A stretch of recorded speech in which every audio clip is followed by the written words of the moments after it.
ইসমাইল বলে, আব্বাজান, দেরি না করে স্বপ্ন তাড়াতাড়ি আপনি বাস্তবায়ন করেন, ইনশাআল্লাহ ধৈর্য ধারণকারীদের মধ্যেই আমাকে পাবেন। এই কথাটা যদি একটু বাড়িতে বসে বলতেন, আমার দুঃখিনী মায়ের থেকে একটু বিদায়ের সালাম জানায় আসতাম। যেই মা দুঃখিনী আমারে কত কষ্ট করে লালন পালন করেছেন, দুধ নাই পানি নাই মা, খানা নাই, জঙ্গলের ভেতরে কতদিন পর্যন্ত কষ্ট করে আমাকে লালন পালন করেছেন। আমার মার কাছ থেকে একটু বিদায়ী সালাম দিয়ে আসতে পারতাম। ও বাবা, বলেন না এখনো দুঃখ নাই? আপনি আমাকে জবাই করার পরে আমার রক্ত মাখা জামা কাপড় নিয়ে বাড়ি যাবেন। আমার মা যদি দেখে ইসমাইল নাই, আপনার কাছে প্রশ্ন করবে, ইসমাইল কই? আমার পক্ষ থেকে আমার আম্মা জানকে সালাম জানায় দিবেন, আর বলবে হাসুরের ময়দানে মোলাকাত হয়ে যাবে। আব্বা জান, আপনি তাড়াতাড়ি আমাকে জবাই করেন, আপনার চোখ দুইটা বেঁধে নেন, কারণ জবাই করার সময় যদি আপনার নজর আমার উপরে পড়ে মায়া লাগবে, জবাই করতে পারবেন না। ও বাবা, আমার হাতে পায়ে রশি দিয়া বাঁধে, যদি জবাই করার সময় যদি আমার হাতে পায়ের নড়াচড়া আপনার শরীরের মধ্যে লেগে যায়, তাহলে বেয়াদবি হবে, আল্লাহ বেজার হয়ে যাবে। ইব্রাহিম যখন ছুরি নিয়ে রেডি, আল্লাহ কয়, ছুরি খবরদার আমার ইসমাইলের একটা পশমও যেন কাটে না। ছুরি যখন গলায় চালাইতে শুরু করলেন, ইসমাইল নবীর একটা পশমও কাটতে পারল না।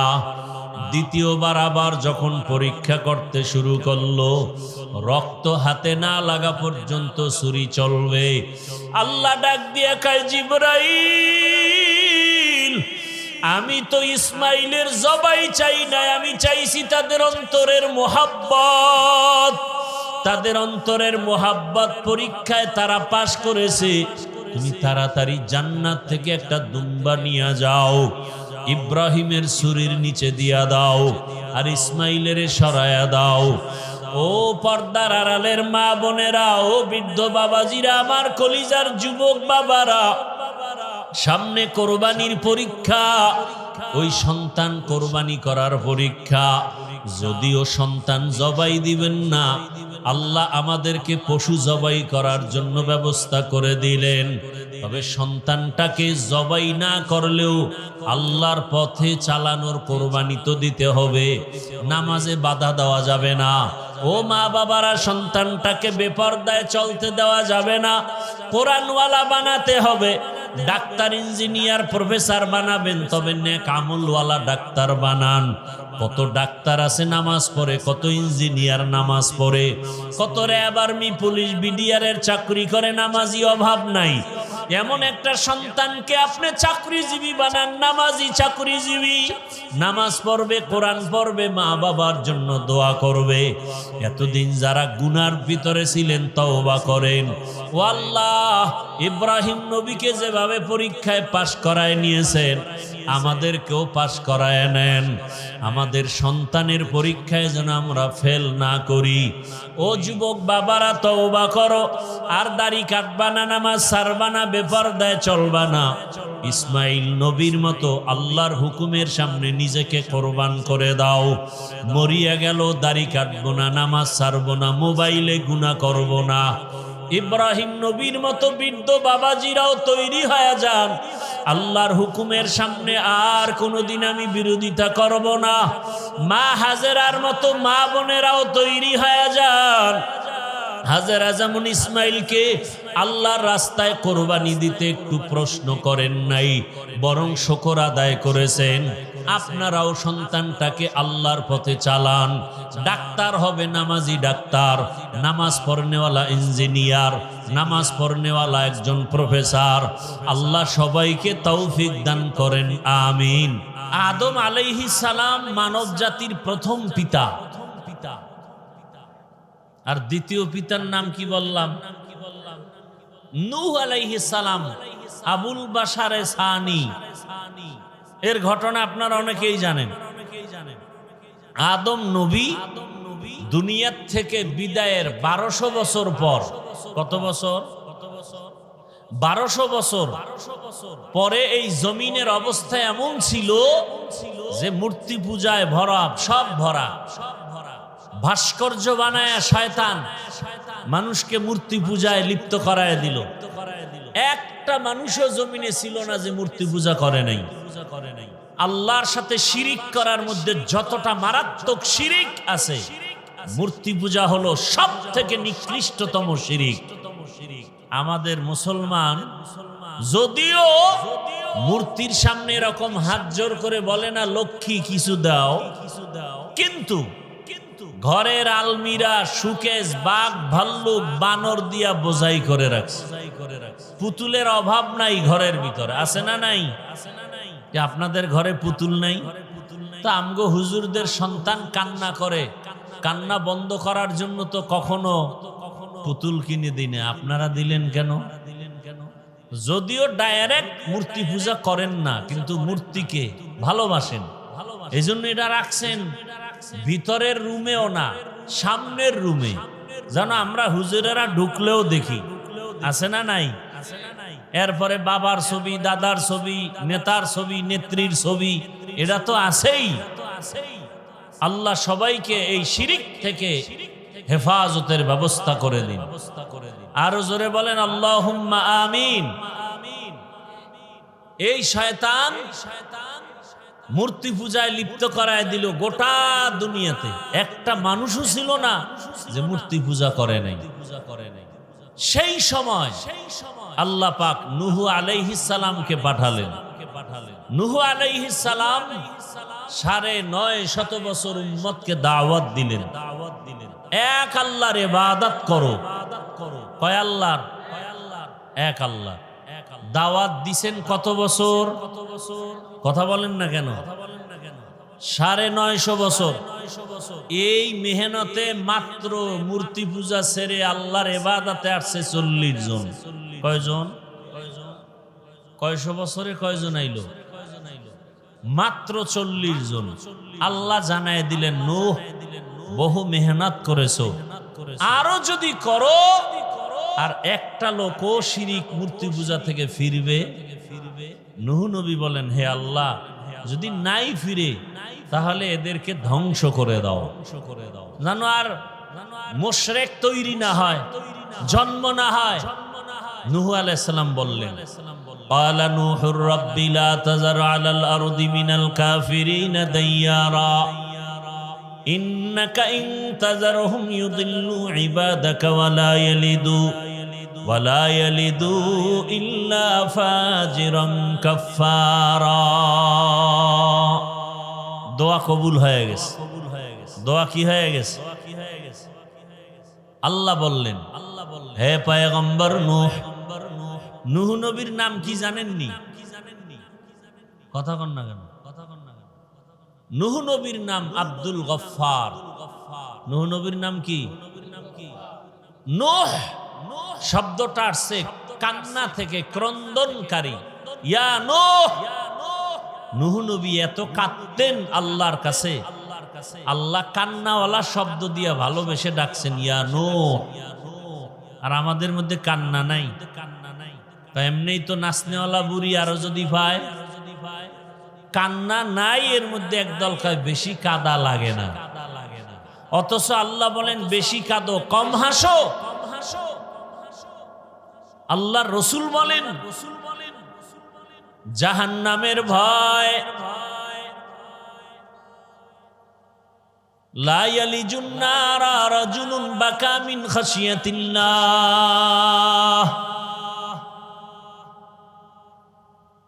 হাত্তা ইয়াউদাল লাবানু ফিদ দারঈ। জাহান্নামের আযাবের ভয়, এক ফোঁটা চোখের পানি যার চোখ থেকে পড়ে যাবে। নবী উদাহরণ দিয়া বলেন, গাভীর ওলান থেকে দুধ বের করে ভেতরে যেমন ঢুকানো সম্ভব না, ওই কান্নাওয়ালা বান্দা বান্দিকে জাহান্নামে দেওয়াও সম্ভব না। কান্নার দাম আছে না নাই? চোখে পানি দেখলেই দুনিয়াওয়ালার দিল গরম হয় না নরম? তাহলে আল্লাহর দয়া কি আরো কম নাকি? আল্লাহ বারবার বলে কাঁদো। নূহ আলাইহিস সালামকে আল্লাহ কান্নাওয়ালা শব্দ দিয়া ডাকলেন, ইয়া নূহ, তোমার দোয়া কবুল হয়ে গেল,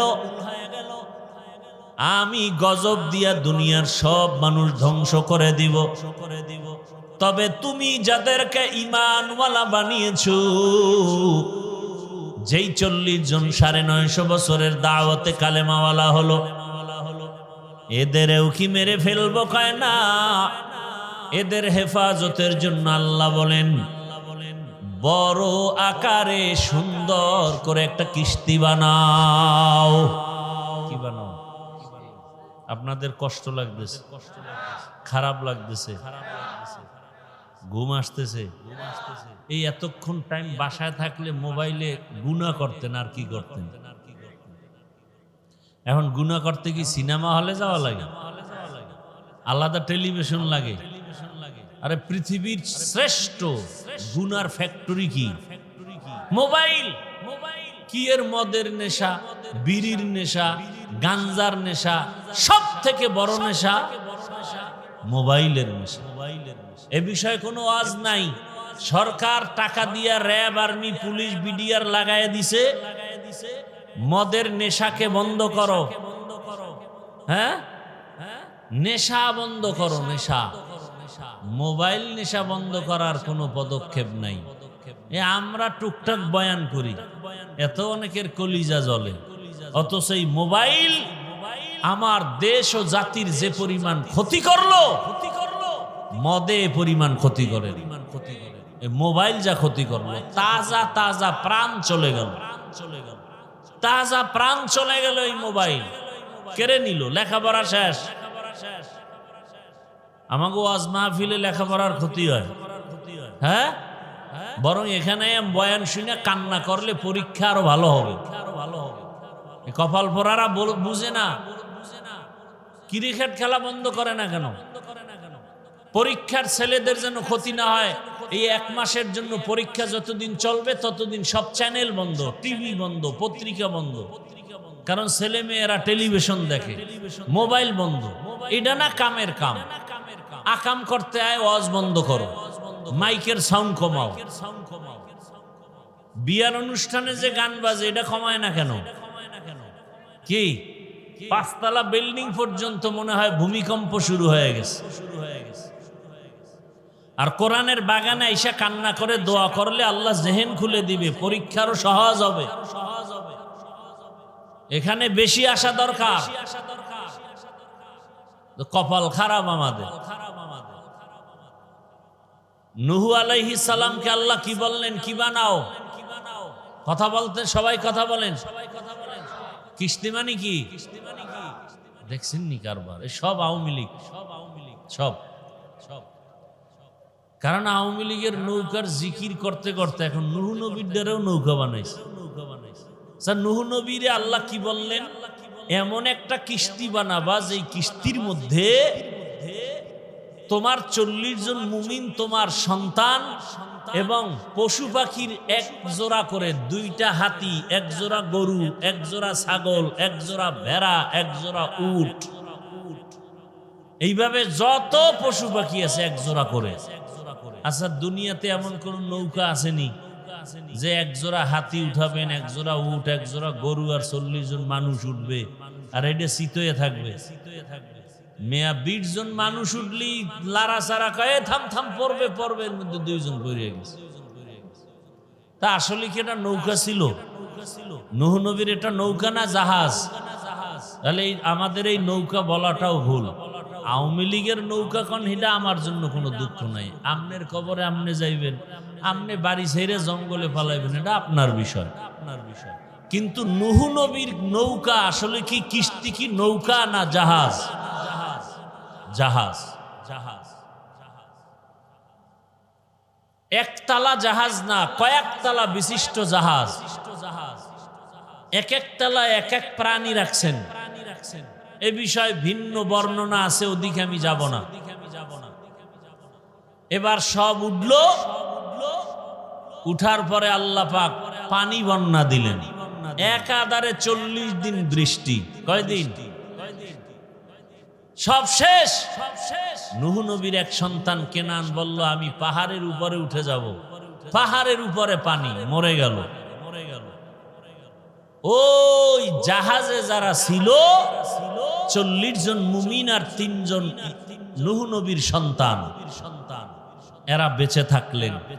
পশু পাখি বেঁচে থাকলো। পানি বন্যা শেষ। পুরা জমিন সাফ, গাছপালা কিচ্ছু নাই। এমনকি বাইতুল্লাহ যেখানে ছিল সেটাও নিশ্চিহ্ন, সমান হয়ে গেছে। নূহ নবীর 3 সন্তান দিয়া নতুন করে পৃথিবীটাকে আবার আবাদ করা হলো। এজন্য বলা হয় নূহ নবী হলেন মানব জাতির দ্বিতীয় আদিপিতা। নূহ নবীর 3 সন্তান সাম, হাম, ইয়াফাস। এই 3 সন্তান মিলে ওই সময় একটা শহরকে আবাদ করলো, বর্তমান ইরাকের অন্তর্গত। ওই শহরের নাম বাবেল শহর। কি শহর? কোন এক সময় সেই বাবেল শহরের অধিপতি বেঈমান নমরুদ হলো। কে হলো? নমরুদ। জুলুম, অত্যাচার সীমাহীন করতে থাকলো, ক্ষমতার অপব্যবহার। একদিন নমরুদ স্বপ্ন দেখে আগুন উঠছে, আগুন ওইটা পুরা বাবেল শহর ধ্বংস করে দিছে।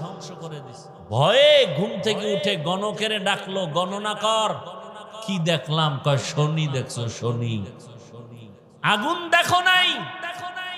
একটা পুত্র সন্তান জন্ম হবে, তোমার খোদাগিরি সব ধ্বংস করে ফেলবে, জুলুম অত্যাচারের ইতি টেনে ফেলবে। নমরুদ বলে, গণনা করো। ওই পুত্র সন্তান কি মায়ের গর্ভে না দুনিয়ায়? বলে দুনিয়ায়ও আসে নাই, মায়ের গর্ভেও আসে নাই। আসবে? বলে হ্যাঁ। নমরুদ তখন আইন জারি করলো, স্বামী আর স্ত্রী এক জায়গায় থাকা যাবে না। পুত্র সন্তান যদি জন্ম নেয়, সাথে সাথে তারে জবাই করে দাও, মেরে ফেলো, হত্যা করো। এটাকে বলে বার্থ কন্ট্রোল, জন্ম নিয়ন্ত্রণ। পৃথিবীর ইতিহাসে প্রথম জন্ম নিয়ন্ত্রণ আইন করে বেঈমান নমরুদ। আর এই জন্ম নিয়ন্ত্রণ আইনের ডাইরেক্টর বানায় ইব্রাহিম নবীর বাবা আজরকে। জন্ম নিয়ন্ত্রণ হারাম। বলেন জন্ম নিয়ন্ত্রণ। এই একটা তিল বুঝেন না? তিলের মতো ছিদ্র আছে, জায়েজ। এইটাও আমাকে বয়ান করা নিষেধ, কারণ বাঙালি জাতি তো তিল পাইলে তাল বানায় ফেলে। এই জন্য ওই তিলের যে একটা সুরাত আছে জায়েজ, ওটাও বয়ান করা নিষেধ। আম বয়ান জন্ম নিয়ন্ত্রণ হারাম। জন্ম নিয়ন্ত্রণ করে কেন? 2 সমস্যার সমাধান পায় না। এজন্য এক সমস্যা, সন্তান বেশি হলে থাকবে কই, জায়গা কম। কি 2 নাম্বার সমস্যা, সন্তান যদি মানুষ বেড়ে যায়, খাবে কি, খানাও কম। এই 2 সমস্যা। থাকবে কই, খাবে কি। আল্লাহ বলেন দোনোটার চাবি তো আমার হাতে। কার হাতে?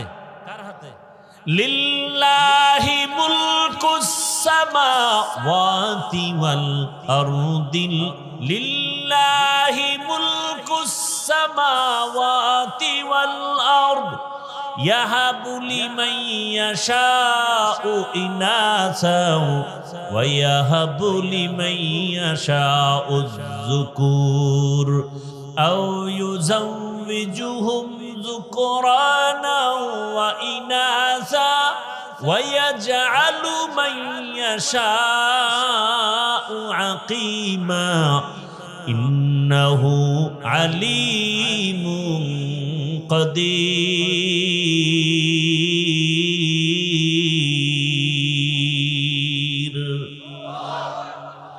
বাখা কুরআন কালামুল্লাহ বসনো কদিমাস্তি কদিমাস্তি নইনো। আলোচনা যেদিকে ঢুকতেছে আর একটু সময় লাগবে, দিবেন সময়, আল্লাহ কবুল করে। কারণ এখন তো আর সময় কি দেবেন, আমার থেকে আপনারা মহাপণ্ডিত, ভালো জানেন, না জানলে হুজুরকে ভুল ধরেন কেমনে? কি অহংকারের সুযোগ পাইলে হুজুরেরা কি জানে, আমরা সব জানি। আকাম কইরা ধরা খাইলে কয় না যাইনে করছে, এর নাম বাঙ্গাল। কয় ভাই আপনার দাওয়াত কা? আলহামদুলিল্লাহ। কয় আপনার বাড়ি? বলে নাউজুবিল্লাহ। আল্লাহ তাআলা বলেন আসমান জমিনের মালিক কে? সব ক্ষমতার মালিক আমি আল্লাহ। চাইলে কাউকে ছেলে দেই, কাউকে মেয়ে দেই। আমি আল্লাহ যদি চাই কাউকে দোনোটা দেই, আবার আমি আল্লাহ চাইলে কোনোটাই। আর আপনারা স্লোগান শুরু করছেন কি, ছেলে হোক মেয়ে হোক দুটোর বেশি নয়, একটা হলে ভালো হয়, না হইলে আরো ভালো। কেন? সন্তান বেড়ে গেলে থাকবে কই, খাবে কি? আল্লাহ কয় তাকায় দেখ, জমিন তো ছিল না, ছিল এক সময় পানি আর পানি। আমি আল্লাহ পদ্মা নদী চর ফালাইয়া জায়গার ব্যবস্থা করব, যমুনা নদীর মাঝে চর ফেলে জায়গার ব্যবস্থা করব। ওরে বাংলাদেশের মানুষ, তুমি দেখো তোমার দেশে জায়গা কম, 16টা বাংলাদেশ প্যাকেট করে রাখার মতো জায়গা সৌদি আরবে আছে। কয়টা দেশ? এরকম 16 দেশ প্যাকেট করে রাখতে পারে বাংলাদেশের মতো। সৌদি আরবে জনসংখ্যা হিসাব করো। আজকে সারা বিশ্বে আমাদের দেশের লোক আছে না, মধ্যপ্রাচ্যে বাঙালি অভাব নেই, কাজ করতেছে, আল্লাহ চালাইতেছে। আল্লাহ এভাবে বন্টন করে দিছেন, এভাবেই চলবে। আল্লাহর ক্ষমতা তুমি নিজের মধ্যে নিয়ে ফাও চালাকি কেন করো? তাহলে জায়গা এখনো ঘুরেন না, বাংলাদেশ ঘুরেন না, কত জায়গা বাকি, কত বিশাল বিশাল চর পড়ে আছে। থাকার ব্যবস্থা কে করবেন? এবার হলো খাবে কি? মুরব্বীরা আমাকে একটু সহযোগিতা করবেন। 1 কাঠা জমিন ধরেন 1% জমিনে 50 বছর আগে যেই পরিমাণ ধান হইতো, এখন কি কম না বেশি? কে বাড়াইছে? সরকার না আপনার দাদায়? কে বাড়াইছেন? আগে 10টা পেয়ারা খাইলো জিব্বে টের পাওয়া যাইতো না, আর এখন এত বড় বড় পেয়ারা, এক পেয়ারা একজনে খাওয়া, একটা বেদানা, একটা আপেল, কত বড় বড়। রিজিক কে বাড়াইলেন? না খায় মরছে কেউ, খাইয়া মরতেছে। এত খাওয়া খায়, পেট ফুইলা জাগাত। আমগো দেশে একদিনে কাঁঠাল খাইছে, জনমের খাওয়া খাইয়া এক ঘুম দিছে, সকালে পেট ফুইলা জাগাত শেষ। বাঙালি তো খাওন পাইলে আর কোনো কথা নাই। কি ডাক্তার মিষ্টি খাইতে নিষেধ করছে, সবে বরাতের মিষ্টি খেতে গেছে মসজিদে, তাও আবার কোলেরটাও নিয়ে গেছে। 1 প্যাকেট ডান হাত দিয়া লইয়া আবার ভিতরে দিয়া বাম হাত ঢুকাই দিছে আর 1 প্যাকেটের জন্য। কি আছে না নাই? তো বাম হাত দিয়া যখন নিতেছে, পিছন দিয়ে একজনে দেখে আমি 1 প্যাকেটই পাইনি, ও 2টা লয়ে টানে কেন? ও ডান বগলের ডালয়ে টান দিছে। টান দিছে পর 2জনের সাথে লাগছে ঝগড়া, কিলাকিলি, ধুম কিলাকিলি, জেলাফি কইরা ভর্তা পায়ের তলে। কিলাকিলি করতে করতে, ধাক্কা ধাক্কি করতে করতে 1.5 ঘন্টা দেয় মসজিদে কেউ নেই, ওরা 2জন ছাড়া। এইবার কার কত ক্লান্ত হয়ে গেছে, জেলাফি পাইলাম না, কারে মসজিদে আসবি না। খাওয়ার জন্য এত পাগল, এই যত মামলা হামলা, যত কিছু ঝগড়া ফাসাদে খাওন, এই খাওন আর খাওন। খাইতে পারে 250 গ্রাম, 1.5 কেজি লইয়া টানাটানি। বাইরে মাইরে ফেলাইছে নিজে বেশি খাওয়ার জন্য, বাবাকে পর্যন্ত হত্যা করে। নিজে সম্পদের মালিক হবে। বিনিময়ে কি হলো? শেষ পর্যন্ত জেলখানার আসামি, জায়গার জায়গায় জায়গা পড়ে রইল, না বাবায় পাইল, না ভাই পাইল, না নিজে পাইল। শেষ ফল বিচারক ফাঁসির হুকুম দিয়ে দিল।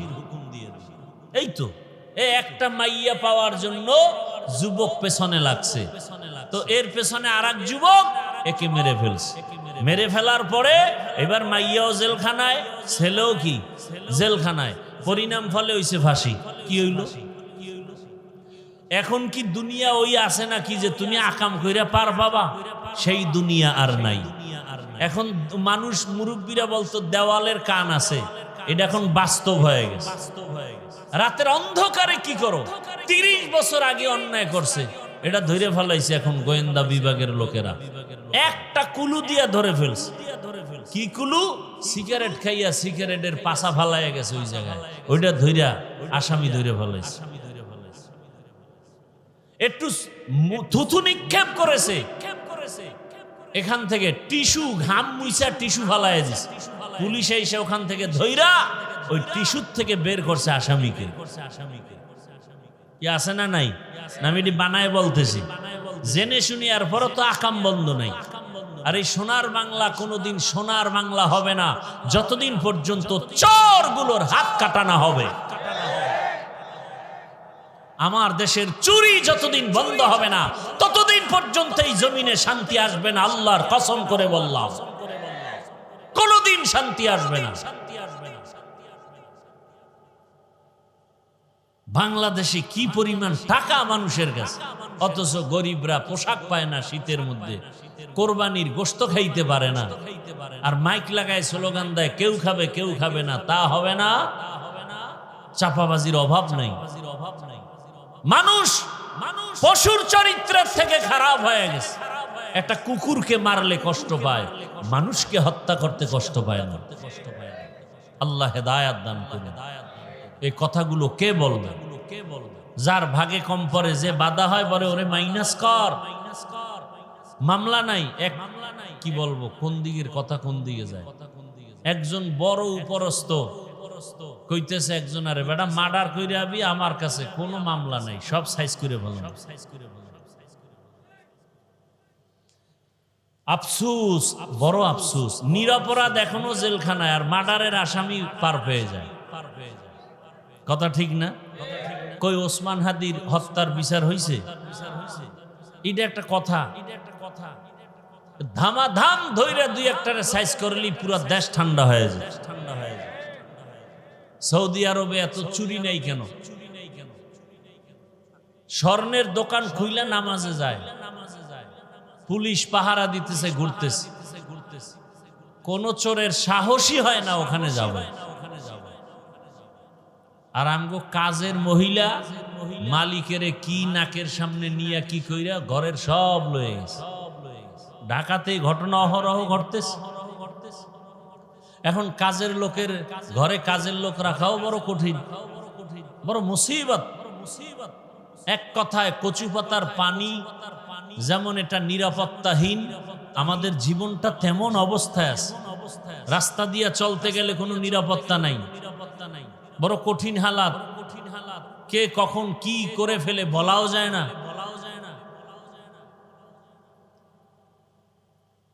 তো কোন কথার থেকে কত দূর আসলাম মনে নাই? নূহ আলাইহিস সালামের দ্বারা ওই বাবেল শহরে নমরুদ, মনে আছে না? স্বপ্ন দেখা ইব্রাহিম নামের সন্তান আসবে, এটা আসতে দেওয়া হবে। ডাইরেক্টর বানাইলো কারে? নমরুদ। ইব্রাহিম নবীর বাবা আজরকে। আল্লাহর সিদ্ধান্ত কি? ডাইরেক্টরের ঘরেই ইব্রাহিম আসবে। আসলো তো, আসলো। অনেক বড় ঘটনা। শেষ পর্যন্ত ইব্রাহিম নবীকে মা গোপনে গোপনে লালন পালন করে বড় বানাইছে। এখন চেহারা সুন্দর, দেখে তো যে দেখে তারই কি লাগে? মায়া, মোহাব্বত বেড়ে যায়। বাবার মায়া, ঘরে লালন পালন হয়ে গেল। নমরুদেরও মায়া লাগছে দেখা। যখন ইব্রাহিম আল্লাহর পথে দাওয়াত দেয়, ইব্রাহিম নবী বাবারে বললেন, আতাত্তাখিজু আসনামান আলিহা, ও বাবা, নিজের হাতে মূর্তি বানাইয়া তোমরা তারে খোদা মানো, এটা কেমন কথা? নিজের হাতে মূর্তি বানায়, মাছিও সরাইতে পারে না, সামনে দুধ কলা দেয় খাইতেও, ফাঁকে দিয়ে মাছি আইসা খাইয়া যায়। কথা ঠিক না? এরে আবার খোদা মানে, কথা ঠিক? ইব্রাহিম নবী বললেন, নিজের হাতে খোদা বানায় এটা আবার তুমি পূজা করো, এটা কেমন কথা? এই বাপের চেয়ে বেশি বুঝিস না। এবার অনেক ঘটনা আপনারা শুনছেন ওলামায়ে কেরামদের জবানে। সর্বশেষ ইব্রাহিম নবীর এক আল্লাহর দাওয়াত শুনিয়া নমরুদ পর্যন্ত ফাবুহিতাল্লাযী কাফার, ইব্রাহিম নবী প্রশ্ন করেন, নমরুদ জবাব দিতে ব্যর্থ হয়ে গেল। জালেম যখন যুক্তি দিয়ে আগাইতে পারে না, তখন কি করে? জুলুম, মেরে ফেলো, ওর বাড়ি আগুন জ্বালাও, এটা হলো জালেমের কাজ। যুক্তিতে আগাইতে পারে না, জুলুম করে এখন নিজে বড় হবে। নমরুদ এবার ডাক দিল, ও আজর, ইব্রাহিম রে আগুনের মধ্যে জ্বালায়া দাও, ওরে বুঝায় দেখো, আমাদের মূর্তি পূজার বিরুদ্ধে কথা বলে, এটা মানা যায় না। বুঝানোর পরে দেখে না ইব্রাহিমকে বুঝানো যায় না। ফাইনাল সিদ্ধান্ত, ইব্রাহিমকে আগুনের মধ্যে জ্বালায়া পুড়িয়া ফালাও। আল্লাহ কয় না, আমি আল্লাহ যাকে বাঁচায় রাখবো তাকে কেউ মারতে পারবে